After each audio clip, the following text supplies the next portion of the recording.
Assalamualaikum warahmatullahi wabarakatuh. Kembali lagi di channel Radio Horor.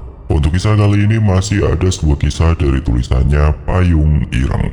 Dan untuk kisah yang akan saya bawakan kali ini, sebuah kisah yang berjudul Pengalaman Si Penjual Kue.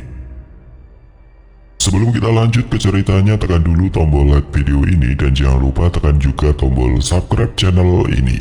Nyalakan juga lonceng notifikasinya agar tidak ketinggalan cerita-cerita lainnya. Dan seperti apa untuk kisah kali ini, langsung saja kita masuk ke ceritanya. Pagi itu Evi tengah sibuk membuat pesanan milik Bu Kokom yang rencananya untuk acara lamaran anaknya itu. Dengan dibantu oleh ibunya, Evi mulai bertempur di dapur. "Pesanannya banyak, Yofi?" tanya Bu Iis. "Iya nih Bu, soalnya buat acara lamarannya anaknya Bu Kokom." "Diantar jam berapa?" "Siang Bu, jam 2-an, soalnya acaranya sore." "Ya wes, Ibu bantu biar cepat." "Makasih ya Bu." Bu Iis pun hanya mengangguk pelan. Saat tengah sibuk membuat beberapa kue yang berbeda, tiba-tiba saja nomor asing tanpa nama menelpon ke ponsel Evi. Evi yang mendengar ponselnya berbunyi pun bergegas meraih ponsel yang tergeletak di atas meja. "Halo, Assalamualaikum," ucap Evi. "Apa benar ini Mbak Evi penjual kue basah dan kering?" tanya penelpon dari seberang. "Iya benar, maaf ini dengan siapa?" "Saya Lembayung, mau memesan kue tapi apa bisa diantar ke rumah?" "Bisa Mbak, nanti Mbak Lembayung share lokasi saja sama mau pesan kue apa aja. Dikirim melalui pesan saja ya Mbak. Soalnya maaf ini saya lagi dikejar waktu buat pesanan." "Oh ya oke." "Assalamualaikum," ucap Evi. Belum sempat dijawab, telepon pun terputus begitu saja. Evi yang memang sedang diburu waktu pun langsung meletakkan ponselnya begitu saja dan kembali berkutat dengan kue-kue basahnya. Ya, usaha rumahannya ini sudah berjalan beberapa tahun belakangan. Semakin tahun pelanggan Evi semakin bertambah, sehingga terkadang Evi mendapatkan pesanan kue dalam jumlah besar. Biasanya Evi dibantu oleh keluarganya sendiri, yakni ibu dan adik bungsunya. Jika proses pengantaran Evi bisa mengantar pesanannya, dibantu oleh sang kakak yakni Roji. Hingga saat itu di waktu yang sudah diatur sedemikian rupa, Evi pun telah selesai membuat pesanan. "Mas, siap-siap bentar lagi antar pesanan sama aku," ucap Evi memberitahu. "Iya," jawab Roji singkat. Tidak selang lama Evi dan Roji pun telah siap untuk mengantarkan pesanan milik Bu Kokom yang letak rumahnya berada di desa sebelah. Tidak terlalu jauh sehingga mereka berdua tidak perlu gugup dalam mengantar pesanan. Sepeda motor milik Evi pun dipasangnya kayu rakitan yang biasa untuk membawa pesanannya dengan aman. "Hati-hati bawa motornya Roji, jangan ngebut," ucap Bu Iis di ambang pintu. Iya. "Kami jalan dulu ya Bu, Assalamualaikum," ucap Evi berpamitan. "Waalaikumsalam." Evi dan Roji pun memulai perjalanan mereka hingga akhirnya tibalah mereka di rumah Bu Kokom. Roji dan juga Evi langsung menurunkan barang bawaan mereka dan diberikan kepada pihak keluarga Bu Kokom. "Vi, matur nuwun ya sudah diantar tepat waktu," ucap Bu Kokom. "Enggak Bu, aku yang seharusnya terima kasih sama Ibu Kokom sudah mau pesan kue di tempatku." "Sini medang dulu Vi, sama siapa ini?" "Ini masku, Mas Roji." "Gak usah repot-repot Bu, soalnya ini mau langsung pulang." "Ya wes, hati-hati ya Vi, uang sudah masuk kan ya?" tanya Bu Kokom memastikan. "Nggih Bu, sudah, matur nuwun nggih. Semoga acaranya berjalan dengan lancar." "Amin. Kalau begitu kami pamit pulang Bu. Assalamualaikum." "Waalaikumsalam." Evi dan Roji pun pergi meninggalkan kediaman Bu Kokom. "Sudah dibayar semua emangnya Vi?" "Sudah Mas, ditransfer semua. Nanti mampir Mas ke warung bebek langganan kita," ucap Evi yang dibalas anggukan oleh Roji. Roji pun berbelok arah menuju tempat warung bebek Madura langganan mereka. Sesampainya di warung bebek, aroma wangi rempah-rempah langsung tercium seketika. Tidak heran jika warung tersebut terlihat selalu ramai pengunjung. Evi pun langsung turun dari motor sementara Roji memilih menunggu di parkiran. "Mas, biasanya 5 porsi bebek," jelas Evi kepada penjual bebek tersebut. Mereka yang sudah hafal dengan Evi pun langsung membuatkannya. Tidak selang lama pesanan milik Evi pun siap dan Evi pun kembali pulang. Sesampainya di rumah, Evi langsung memberikan bebek yang ia beli kepada ibunya untuk disimpan untuk makan malam nanti. "Lauk ini bu, simpan dulu nunggu bapak pulang." "Iya." "Ya wes, aku mau ke kamar dulu ya bu, mau ngelurusin pinggang." Evi pun bergegas menuju kamarnya dan merebahkan tubuhnya. Alhamdulillah, selesai juga. Baru saja rebahan, tiba-tiba saja ponsel milik Evi berbunyi, tanda ada beberapa pesan yang masuk. Evi membaca pesan paling atas, yang rupanya pesan dari Bu Kokom, yang memuji kue-kue buatan Evi, sementara di bawahnya terdapat nomor baru. Evi pun langsung membuka isi pesan yang rupanya Lembayung, si pelanggan baru. Evi pun membaca daftar nama-nama kue yang hendak dipesan Lembayung. Karena menghindari kesalahpahaman dan memesan, Evi pun memilih menelpon Lembayung. Namun sayangnya nomornya tidak dapat dihubungi. Aneh, jelas-jelas online, kok ditelepon gak nyambung ya? Tidak selang lama rupanya Lembayung menelpon balik. Buru-buru Evi pun mengangkat telepon tersebut. "Halo? Jadi begini Mbak Evi, itu semua saya pesan, tinggal di total saja. Nanti berapa dan uangnya saya transfer full." "Oh iya Mbak Lembayung, siap. Kalau boleh tahu ini untuk acara apa ya Mbak?" "Acara nikah adik saya."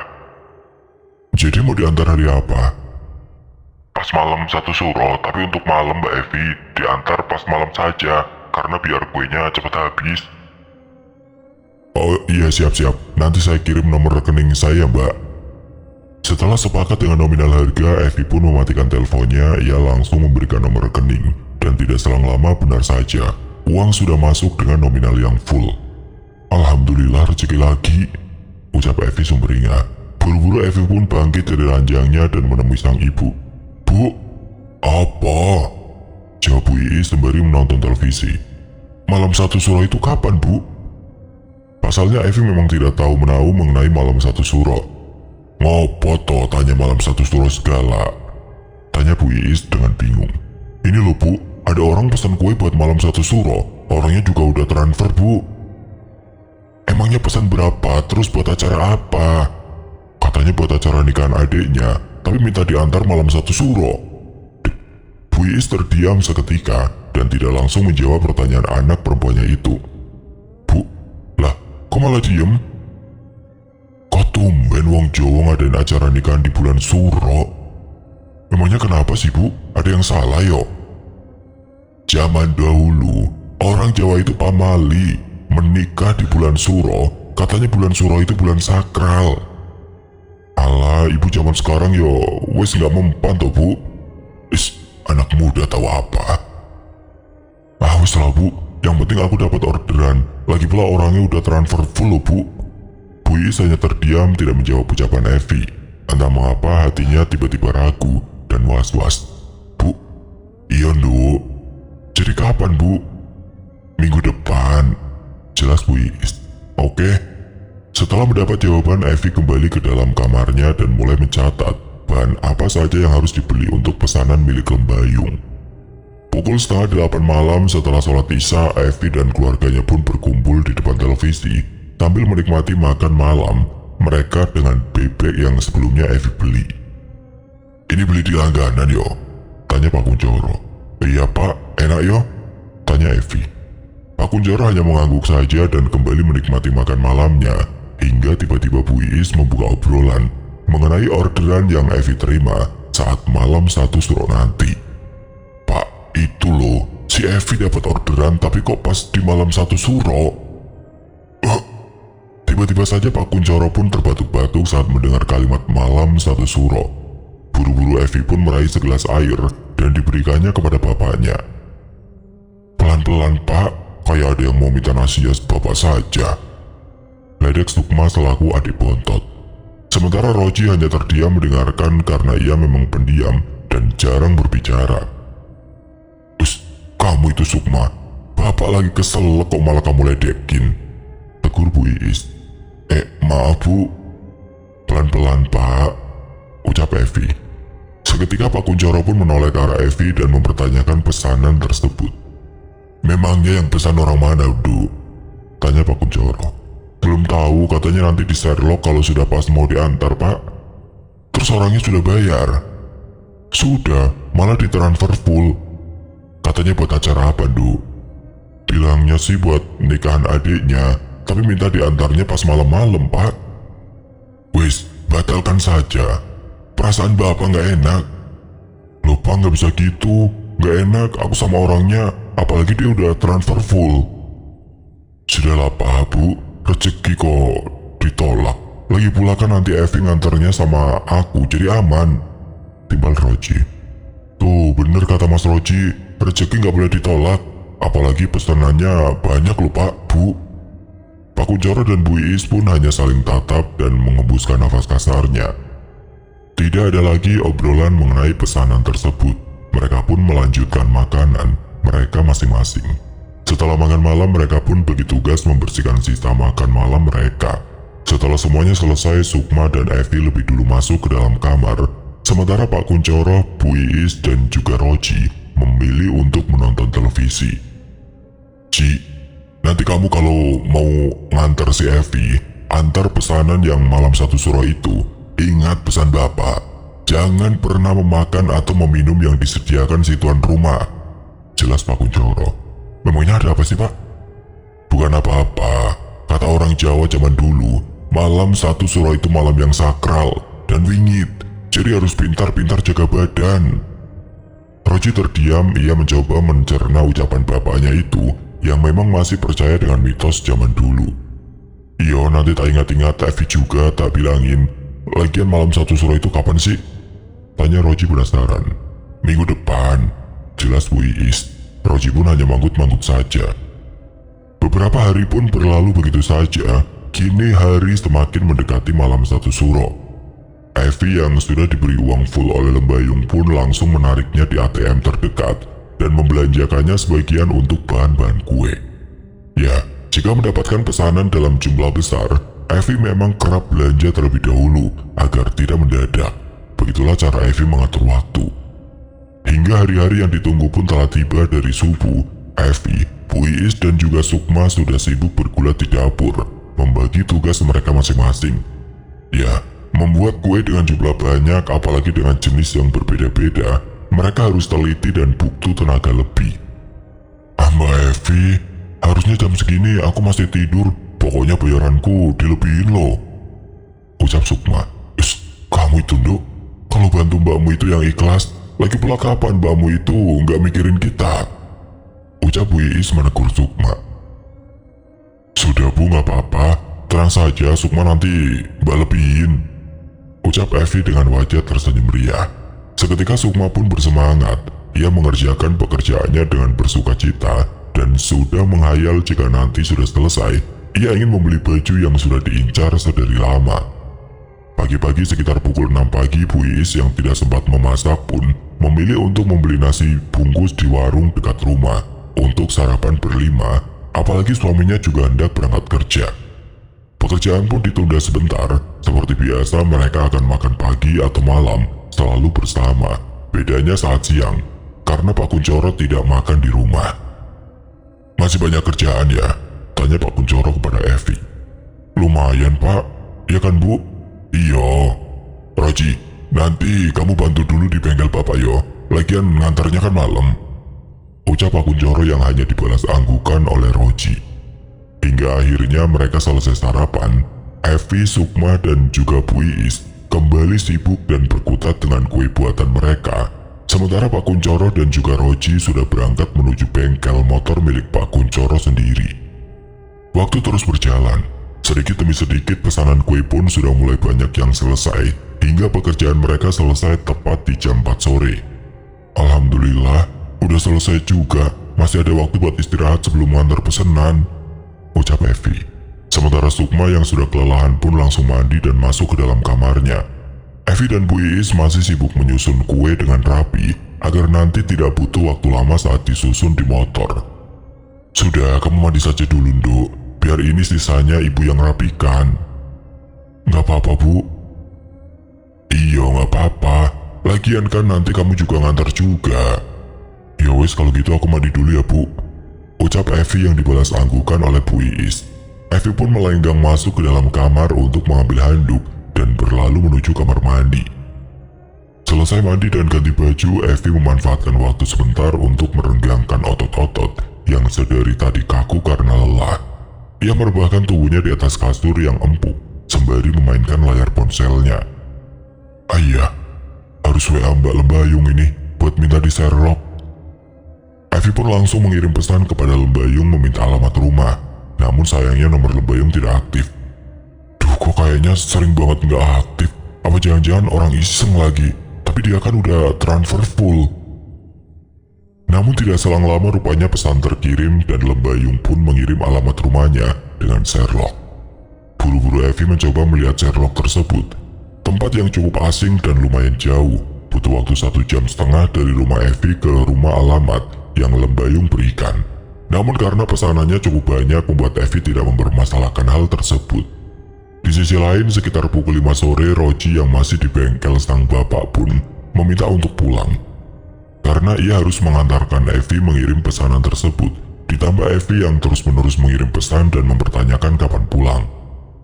Yo wes, kamu pulang dulu saja Ji, ini bapak masih ngerjain satu motor lagi. Nah terus kalau motor aku bawa pulang, nanti bapak pulang naik apa? Gampang, nanti bapak telepon Sukma biar Sukma yang jemput bapak. Oh ya wes kalau gitu pak, aku pamit pulang dulu. Ji, ingat pesan bapak waktu itu yo. Jelas Pak Kuncoro yang dibalas anggukan oleh Roji. Roji pun meraih kontak motor dan berlalu pergi meninggalkan bengkel motor milik bapaknya. Sesampainya di rumah, Roji buru-buru mandi. Hingga terdengar suara azan maghrib berkumandang, Roji pun mengajak keluarganya untuk sholat maghrib berjamaah di rumah. Yang imami Mas Roji ya, bapak belum pulang? Tanya Sukma.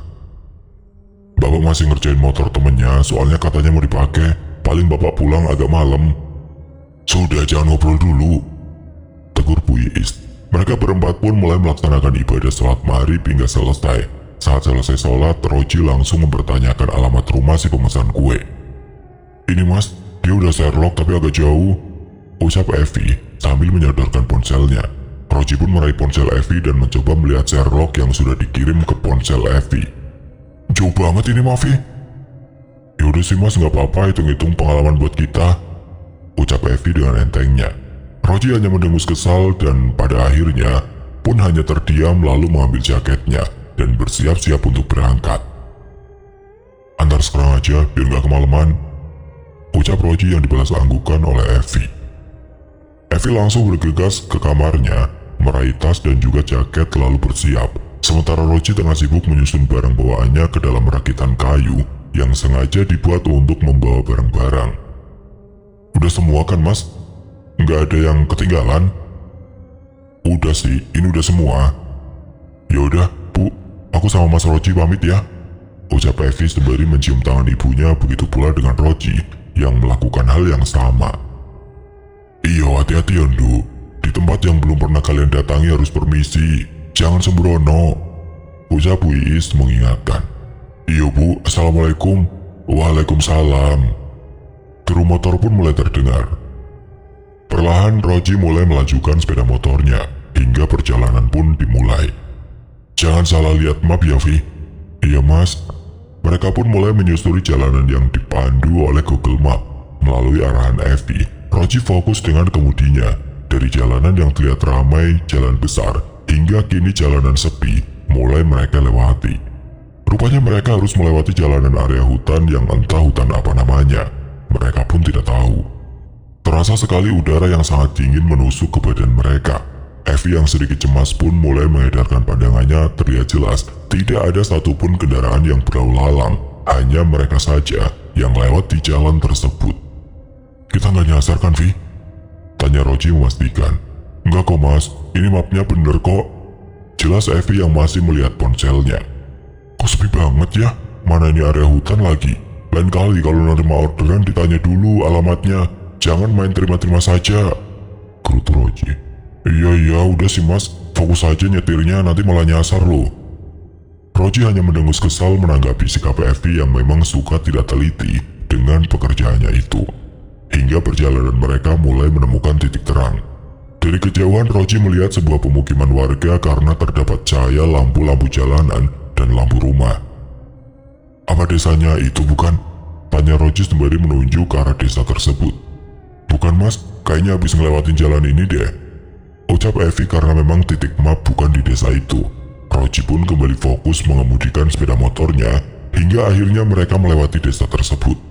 Desanya cukup sepi, tidak ada satupun orang yang terlihat saat mereka lewat. "Sepi banget ya mas, apa jangan-jangan gak ada penghuninya lagi?" "Us, jangan sembarangan kalau ngomong." Baru saja Evi berbicara seperti itu, tiba-tiba ada warga desa tersebut yang terlihat tengah duduk di teras rumah seorang diri, seperti tengah menikmati udara malam. "Itu ada orang, kita tanya aja Vi, biar gak nyasar," usul Roji yang dibalas tangguhkan oleh Evi. Roji pun memulai mendekat ke orang tersebut dan berhenti tepat di depan rumah. "Assalamualaikum, permisi pak, maaf saya mau nanya, apa bapak tahu alamat ini bernama Desa Keramat?" tanya Roji. Bapak-bapak tersebut hanya diam tanpa menatap layar ponsel yang Roji sodorkan.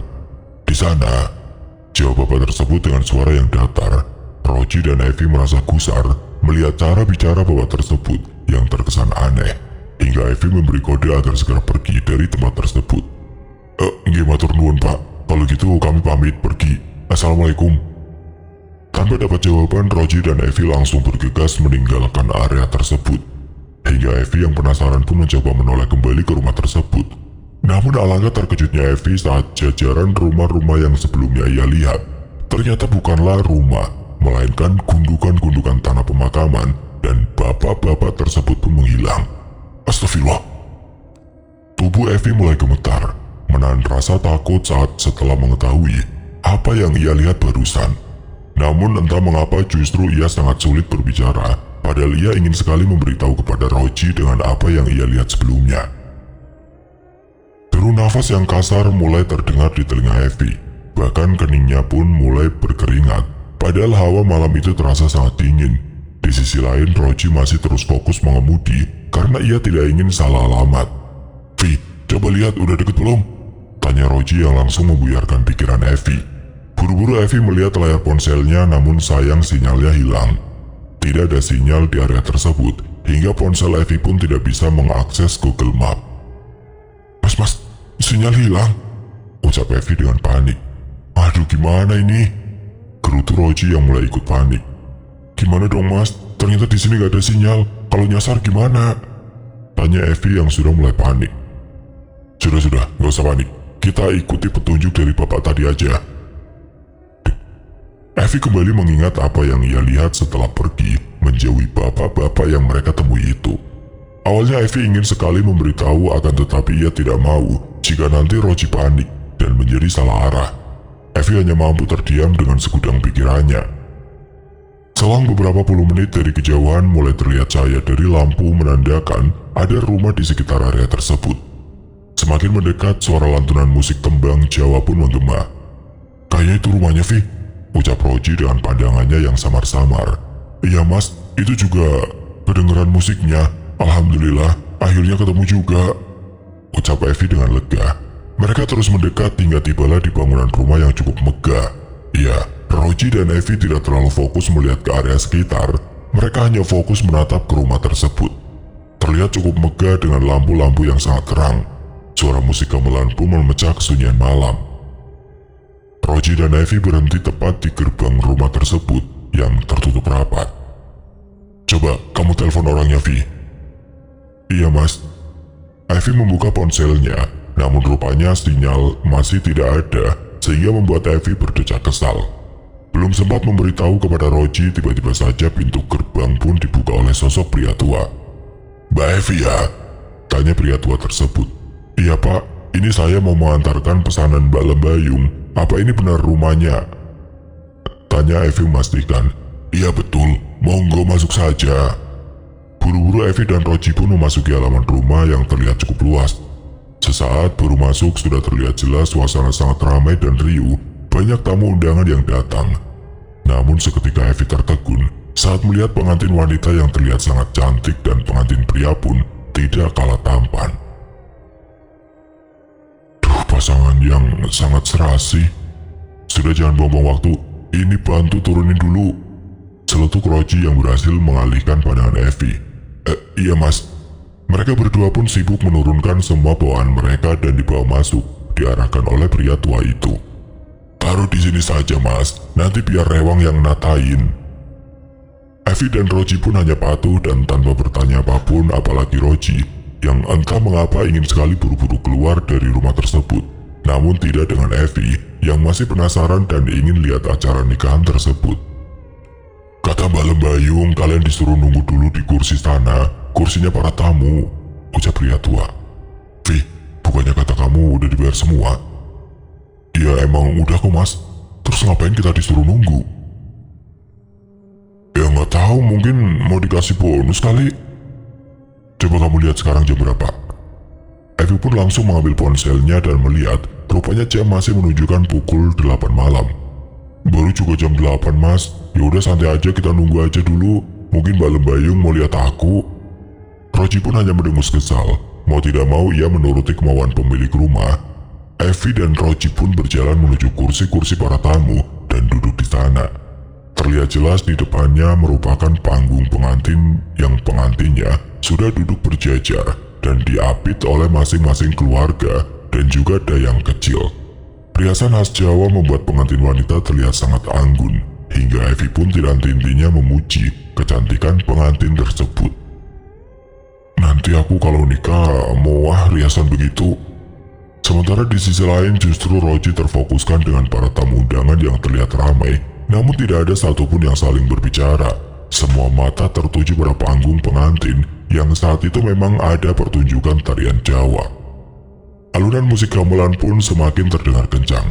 Tiba-tiba pria tua yang menemui mereka sebelumnya pun datang, membawa hidangan khusus untuk Evi dan juga Roji. Monggo disambit dulu mas dan mbak, ucap pria tua sembari meletakkan 2 cangkir teh hangat dan juga beberapa cemilan di piring. Wah makasih banyak pak. Oh ya, apa Mbak Lembayung masih lama? Tanya Evi memastikan. Mungkin sebentar lagi. Evi hanya menganggukkan kepala sementara Roji masih sibuk mengamati area sekitar. Hingga tidak terasa beberapa puluh menit berlalu, tiba-tiba saja mereka disapa oleh salah satu wanita cantik berkebaya dan bersanggul yang rupanya ia adalah Lembayung. Mbak Evi ya? Sapa wanita itu. Iya mbak, ini Mbak Lembayung. Tanya Evi yang dibalas anggukan oleh Lembayung. Lembayung pun menjabat tangan Evi dan juga Roji. Namun Roji merasakan sesuatu yang aneh dari tangan Lembayung. Terasa sangat dingin dan seperti tidak ada rasa hangat layaknya manusia hidup. Maaf yo, nunggu lama, monggo disambit dulu. Anu mbak, ini kan sudah malam, kami sudah harus pulang. Jelas Roji. Walah begitu, gak mau tunggu sebentar, nanti ada pertunjukan wayang kulit loh. Gak usah mbak, takut kemalaman, soalnya jalannya gelap. Sementara Evi hanya terdiam dan manggut-manggut saja. Ya sudah kalau begitu, sebentar ya saya ambilkan uang untuk ongkos jalan kalian. Monggo dicicipi dulu makanan di sini. Waduh gak usah Mbak Lembayung, karena kita tidak mematok biaya pengiriman jadi gratis. Kami pamit pulang dulu ya, Assalamualaikum, ucap Roji yang langsung menarik tangan Evi. Evi yang merasa tidak enak pun hanya menundukkan kepala memberi kode kepada Lembayung untuk permintaan maaf. Aduh mas, pelan-pelan kali. Buruan, jangan sampai kita di sini terlalu lama, ucap Roji dengan nada tegas. Emangnya ada apa sih mas? Kayak nggak pernah aja ada di pesta nikahan. Roji pun menghentikan langkah kakinya. Ia menoleh ke arah belakang yang rupanya Lembayung masih menatap kepergian dengan wajah yang datar dan menahan amarah. Sudah, jangan banyak tanya. Yang penting kita keluar dulu, nanti gampang mas ceritain. Dengan terpaksa Evi pun menurut, walaupun hatinya masih ingin singgah sebentar di rumah Lembayung dan melihat acara wayang kulit. Dengan tergesa-gesa Roji pun menyalakan sepeda motornya. Namun entah mengapa sepeda motornya tidak mau menyala sama sekali. Kenapa mas motornya? Gak tahu ini, ucap Roji kesal. Tuh kan motornya aja ngambek belum mau pulang mas. Vi, bisa nggak kamu pakai akal sehatmu? Istighfar coba. Evi terdiam, sebenarnya ia tidak mengerti mengapa sikap sang kakak seperti itu. Namun di benaknya ia spontan beristighfar sesuai dengan arahan sang kakak. Astagfirullahaladzim. Seketika suasana yang semula riuh dan ramai karena suara lantunan musik gamelan, kini tiba-tiba saja hening. Bahkan yang semula terlihat terang kini menjadi gelap. Evie tertegun. Ia mengedarkan pandangannya. Rumahnya masih ada dan utuh, hanya saja suasananya yang berbeda. Jauh berbeda. Tidak ada cahaya, hanya ada gelap dan sunyi. Sementara Roji masih sibuk mengutak-atik sepeda motornya. Mas, buruan! Pekik Evie yang mulai ketakutan. Nafasnya mulai memburu, jantungnya mulai berdegup kencang. Sampai-sampai ia seperti hendak kencing di celana akibat rasa takutnya yang menjalar di sekujur tubuh. Singgah dulu, Evie. Terdengar suara lembayung menggema. Mas, buruan! Teriak Evie yang berhasil membuat Roji menengok ke arah Evie. Roji melihat wajah Evie terlihat sangat panik. Roji pun buru-buru mencoba. Motornya kembali, dan kali ini berhasil motor mau menyala. Mereka berdua dengan cepat meninggalkan rumah tersebut, dan entah mengapa gerbang yang semula tertutup saat mereka hendak keluar, gerbang terbuka dengan sendirinya, seolah-olah memberi jalan. Dengan kecepatan tinggi, Roji mengemudikan motornya, sementara Evie masih terlihat panik, dan hanya terdiam memeluk pinggang sang kakak. Setelah perjalanan cukup jauh, mereka sedikit lega, dan mengendurkan ketegangan mereka sebelumnya. Ya Allah, aku takut banget mas, pengen cepet-cepet pulang.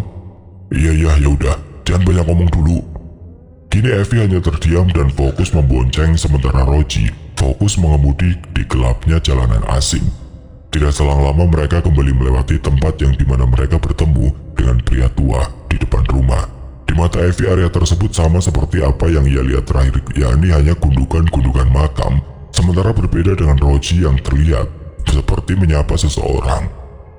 Evie pun bingung dengan tingkah sang kakak yang menundukkan kepala kepada salah satu gundukan makam. Namun karena masih dilanda kecemasan, Evie enggan bertanya dan akan mempertanyakannya nanti saat sudah sampai di rumah. Hingga mereka pun sudah melewati area tersebut.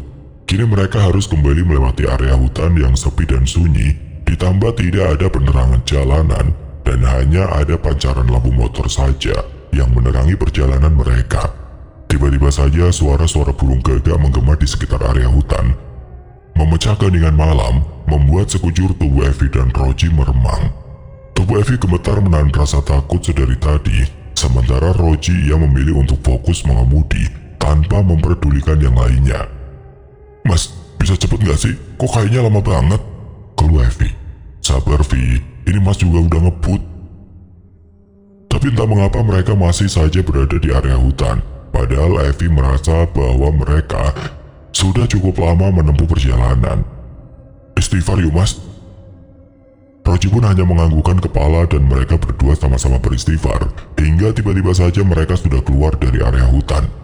Alhamdulillah. Setelah keluar dari area hutan, kini mereka bertemu dengan jalanan yang sudah terlihat normal. Banyak bangunan-bangunan termasuk warung dengan cahaya lampu yang menyinari. Aduh, bensin mau habis. Kita mampir ke warung dulu ya, Vi. Ucap Roji yang hanya dibalas anggukan oleh Evie. Tidak selang lama mereka pun melihat warung yang masih buka. Rupanya warung tersebut merupakan warung 24 jam yang menjual apa saja, termasuk bensin. Permisi, bensin. Ucap Roji. Iya sebentar. Seorang pria tua pun keluar dari warung dan menemui Roji dan Evie. Berapa mas? Tanya pemilik warung. 2 liter mas. Pemilik warung hanya mengangguk sembari menuangkan bensin ke tangki motor Roji. Malam-malam begini habis dari mana mas? Ini mas, dari sana desa Keramat antar pesanan. Jelas Roji yang berhasil membuat pemilik warung bingung. Desa Keramat? Iya pak. Timbal Evie. Di sini gak ada desa Keramat. Ini desa terakhir. Di sana gak ada desa, cuma ada hutan. Dulu sih ada desa, cuma desa mati. Udah gak ada penghuninya karena longsor. Jelas pemilik warung. Mendengar penuturan pemilik warung, sontak membuat Evie dan Roji saling tatap. Loh, gak mungkin pak. Orang kami tadi ke sana, antar pesanan sampai rumahnya kok. Rumah pagar hitam? Tanya pemilik warung. Iya, kok bapak tahu? Tanya Evie penasaran. Itu keluarga demi cari mangsa. Kalian tahu tidak, kalau malam ini malam satu suro, mereka menggelar pesta. Bukan cuman kalian doang yang pernah mengalami hal serupa. Sebelumnya ada, tapi mereka nggak bisa balik lagi.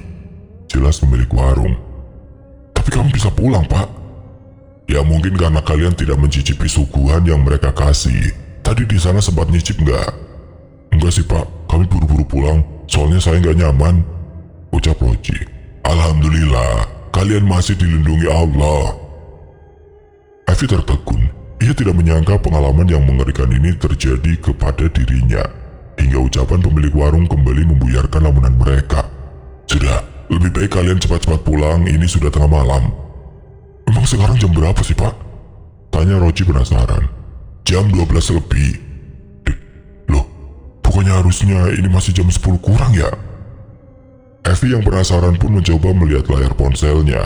Dan benar saja, jam sudah menunjukkan pukul 12:30 malam.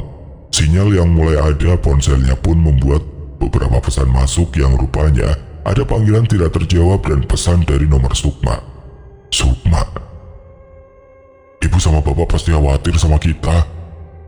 Setelah membayar bensin, mereka pun buru-buru kembali melanjutkan perjalanan mereka. Di sepanjang jalanan, Evi masih tertegun terdiam. Ia tidak mengerti dengan apa yang ia alami saat ini. Sementara Roji masih fokus menyetir dan ingin cepat-cepat sampai di rumah. Hingga tidak terasa mereka pun hampir sampai di rumah. Rupanya ibu, bapak, dan juga Sukma masih belum tertidur dan menunggu kepulangan mereka dengan cemas. Ya Allah, coba ditelepon lagi Sukma. Tita Bu Iis yang masih menggunakan mukena, begitu juga Sukma dan Pak Kuncoro yang masih memakai peci dan sarung. Ya, rupanya mereka habis sholat malam dan meminta perlindungan untuk Evi dan juga Roji. Hingga saat Sukma sibuk menelpon nomor Evi, tiba-tiba saja mereka mendengar suara deru motor yang mendekat ke halaman rumah mereka. Itu mereka, ucap Pak Kuncoro yang langsung bergegas keluar rumah, begitu juga dengan Bu Iis dan juga Sukma. Ya Allah, anak-anakku. Ibu, bapak, teriak Evi yang langsung turun dari motor dan berlari memeluk sang ibu. Tangis Evi pun pecah, tubuhnya yang semula gemetar pun berangsur-angsur hilang. Aku takut bu. Sementara Pak Kuncoro langsung mendekati Roji, mereka pun langsung diajak masuk dan diberikan air minum agar lebih tenang. Kalian kok dihubungi susah sekali dan kenapa pulangnya selarut ini, Nduk? Tanya Bu Iis. Evi dan Roji pun mulai menceritakan semua kejadian yang menimpa mereka. Sukma yang mendengarnya pun bergidik takut, apalagi ada pandangan yang berbeda di antara Evi dan juga Roji. Evi memberitahu bahwa yang semula dilihat rumah rupanya hanya gundukan kuburan dan tidak ada bapak-bapak yang sebelumnya mereka temui. Sontak hal tersebut membuat Roji tertegun. Evi juga menceritakan saat setelah beristighfar, tiba-tiba suasana rumah Lembayung berubah. Namun sayangnya saat itu Roji justru tidak beristighfar sama sekali, makanya di mata Roji semua masih sama. Sudah, hal seperti ini bisa menjadikan pelajaran untuk kalian. Alhamdulillah kalian selamat sampai rumah, jelas Pak Kuncoro. Namun Evi yang masih penasaran pun mencoba mengecek kembali nomor Lembayung di riwayat pesan dan telepon. Namun sayang tidak ada jejak, hilang begitu saja, seperti sudah dihapus padahal jelas-jelas Evi tidak menghapusnya. Ia kembali mengecek riwayat transferan di M-Bankingnya, namun lagi-lagi hal yang mencengangkan terjadi. Saat itu tidak ada uang masuk atas nama Lembayung, bahkan rupanya saldo Evi berkurang karena ia tarik untuk belanja bahan. Akan tetapi Evi tidak memperdulikan lagi berapa kerugian yang ia alami. Yang jelas, ia bersyukur karena masih diberi keselamatan, dan keselamatan mereka tidak luput dari doa keluarga, dan juga karena mereka mendengar nasihat orang tua.